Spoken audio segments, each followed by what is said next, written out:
Hey, I'm Diamond Janae and you're watching Off the Record Fashions. Thank you so much for being here today. Today, I'm gonna talk about the 5 mistakes that I made as a blogger.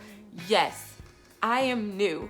I still say that because it's been a year, and from all of my research in the blogging world, a year is like no time at all. But I can look back and say, hey, I made some stupid mistakes, but I learned from them, and I would love to help you guys not make those same mistakes. So 5 major mistakes that I've made as a blogger. We're just gonna get to it and get through it really quick. The first one is just mindset. In all honesty, like, this sounds so cliche, don't change the channel just yet, hold on. But the reality is, when I first started blogging, I thought that this was an overnight celebrity type of game. I was like, oh, I'm gonna put a video on the internet and then I'm gonna be a star.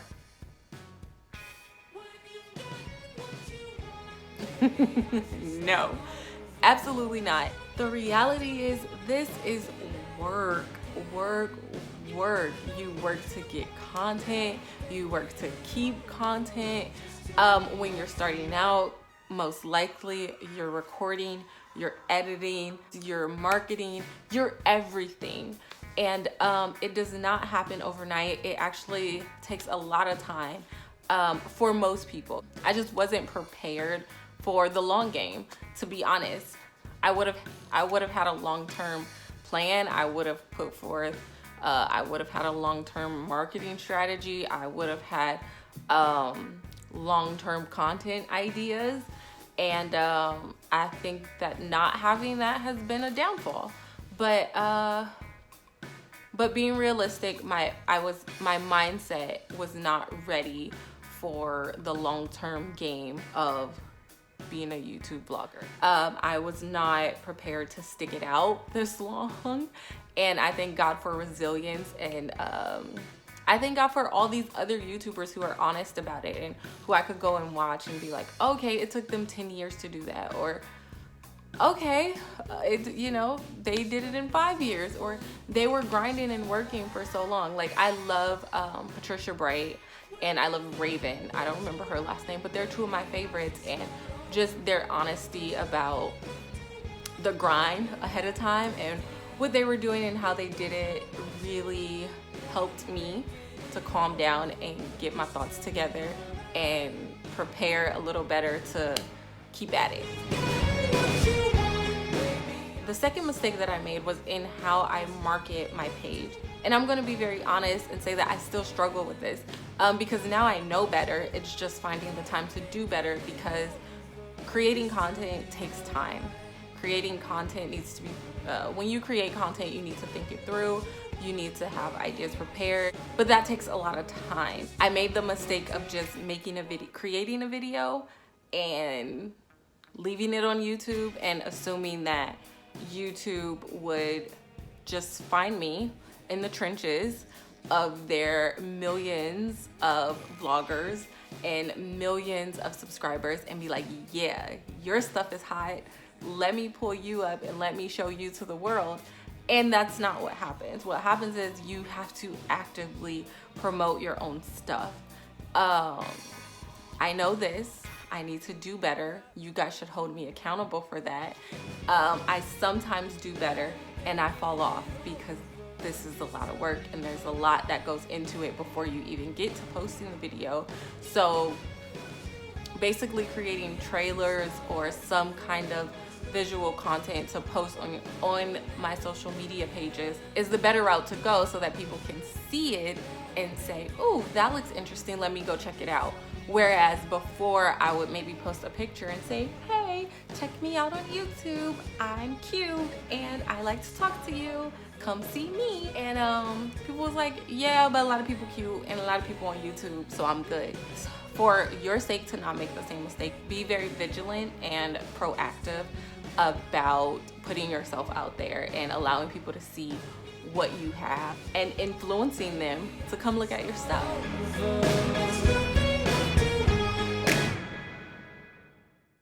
The third thing was not recording videos ahead of time. So basically, you should record your videos before your production date. So if I post on Mondays and Wednesdays, I should have them at the very least recorded on the Sunday prior to the Monday that I'm going to post, or the Tuesday prior to the Wednesday that I'm going to post. I, for one, like to record 1 to 2 to 3 weeks in advance. I do all of my recording. So I'll do Mommy and Me recording for me and Jack. I'll do fashion hauls and shop-alongs for Wednesday, but this is for like the Wednesday next week or the Wednesday 2 weeks from now. And that way, if I don't have time in one day to finish recording everything, I can find time over the next 2 or 3 weeks, or I can add it into the next Monday schedule. Also, life happens, and I learned this very early, and it was something I didn't think about very often, but life happens. What if something comes up on Sunday, which is when I usually record, and then now I'm stuck on Monday trying to record and edit a video? Or what if it's a family emergency or something happens that takes you out for Sunday and Monday, and now you don't have content for that Monday? And I'm sure you've seen this on lots of people's YouTube blogger videos, that YouTube is very strict about being consistent, and it's really hard to be consistent if you don't have content. So anyways, that was number 3, not having content pretty much stored up. And you do that by recording 2-3 videos at a time. If you're new, a good idea is to record 4 or 5 videos before you post your first video. And that way you have a reservoir of content ready and available, and then set a consistent record date after that so that you don't get behind.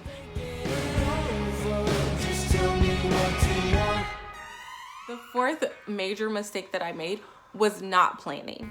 I started my channel and I was just like, hey, I want to start a channel. And I thought about it for a while, and I had a general idea of what I wanted to do, but I didn't plan it out. I did one video, and then it was 4 weeks later before I did another video. I did a little bit of this and a little bit of that, and your audience has no way of really knowing who you are or what to expect from you if there is no plan. Like, there needs to be a common thread that somehow weeds everything together, and I didn't have that. So I had a lot of random videos. It also made it very difficult to think of new content, to come up with new content in any way, because I wasn't really sure what I was doing with it. Like, I knew it was going to be fashion related because I'm a fashion designer. I've worked in fashion for years. I went to college for fashion design. I have a degree in fashion design. I wrote a book about fashion styling, and so that part made sense to me. But what about it was I gonna do? And even trying to figure out little ways to be slightly different from the next person, so that I can give you a reason to come to my page opposed to someone else's. And then also in researching, like, YouTube, we're on YouTube. You're watching this video. There's so many more like it. Thank you for choosing mine. I legit appreciate it, because I recognize that there's millions of other people. There's millions of videos. There's so much content out there. And people are giving you free information, like legit just handing it to you on a platter. Take it, use it, take some time to watch some videos about how to set up your page, about how to market your page, about the mistakes that people made so you don't make the same ones. And then plan, like write a calendar, look into big holidays and things related to your market specifically, so that you can have just some back burner ideas in case next week maybe I don't have any idea of what I'm gonna post. I really wish I planned better.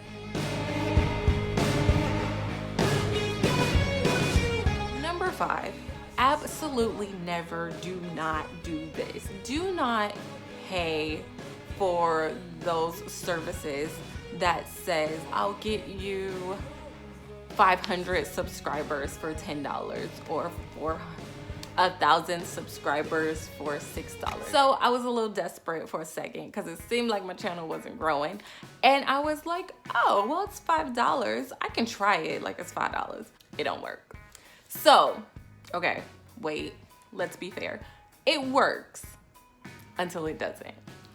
So, from my experience, being very, very real with you, don't judge me. I'm trying to help y'all and save y'all $5. Because I know we'd be like, oh, it was $5, whatever. But those are your coins and you work very hard for them. And you don't want to waste them regardless of how little. That was a Big Mac. I like Big Macs. I don't want to waste my Big Mac money on things that are not legit. You do. You see the spurt. You see the spurt in views, in subscribers, and whatever it is that you decide to pay for, and it's like, and then you're like, okay, why didn't I do this all along? Like, I should have did. So me is skeptical. Me, myself, and I is a skeptical person. So I waited, and I was like, okay, let's see if I should spend another $5. So I waited like 2 weeks. I still had the subscribers. I was like, oh, okay. I got $5 more. And I spent $5 more. I think it was like $5 for 300 subscribers. Cool. I saw the 300 subscribers increase, paid my second $5, had 600 subscribers plus I think at that time I had like 100 subscribers. So plus the 100 that I had already earned very hardworkingly. So it was like 700 and something subscribers. And this was after like 2.5 weeks because I waited. And then another 2 weeks go by and you start thinking, So I didn't pay for any more. I spent that $10, but I was still thinking like, okay, I'm gonna give it a couple weeks, but we'll see. It's like a month in, all of those subscribers disappear out of nowhere. I don't know if it was YouTube caught on to my shenanigans or if the company just like they aren't real. So because how do they, like, my thought is, how do they get you to keep coming back and spending money there? It's, oh, you have these subscribers, then we take them away. I had also done it on Facebook like a year or so ago, but it was through a different company and the same thing happened, which is why I just think that they don't work. So don't do it. Don't waste your time. Don't wait. I know it's $10 or $5 or whatever, but don't waste your money. And it's false hope because they disappear. And also those followers or subscribers or wherever you do it, they don't comment, they don't like, they, you know, it's just a numbers game to like psych you out in your mind, which, I mean, who is that for anyway? And you want interactive subscribers, you want interactive followers. So yeah, after a month and a half, I went right back down to my 110 subscribers that I had started out with before the process, and it was just a waste of time. And it pulled at my heartstrings because for some reason, like in my mind, I started feeling like, oh yay, I almost have 1,000 subscribers, even though I know I paid $10 for them. So I don't know who it was for. Like, it was for, I guess, my own ego. All that to say, don't do it. Don't trust them. Don't do it. From my 2 or 3 different experiences with them on different platforms, YouTube, Instagram, Facebook, it's just not worth it. It's a waste of money. They, even if they do show up, they will leave because either your social media platform will catch on or the company is just shady and they want you to spend more money. And also, if you're trying to do anything with your blog in the future, all of these companies that like sponsor people and things like that, they check for stuff like that. Like if they catch bots or anything like that in your algorithm setup, they will not take you. So it's just such a waste. So just like, that's why for me, I'm glad that it happened while I was small so that I could get the hint and then I can grow naturally. Those are my 5 major mistakes that I made as a new YouTuber. I really hope this was helpful to you. Please leave a comment. Give a suggestion. Like I said, talk to me. You guys are my friends. I'm so glad that you chose me for this video. And if you're not following me on Instagram, go ahead and do that at offtherecord.fa. F is in fashion. A is in awesome. Like, comment, share. Make sure you give me a thumbs up.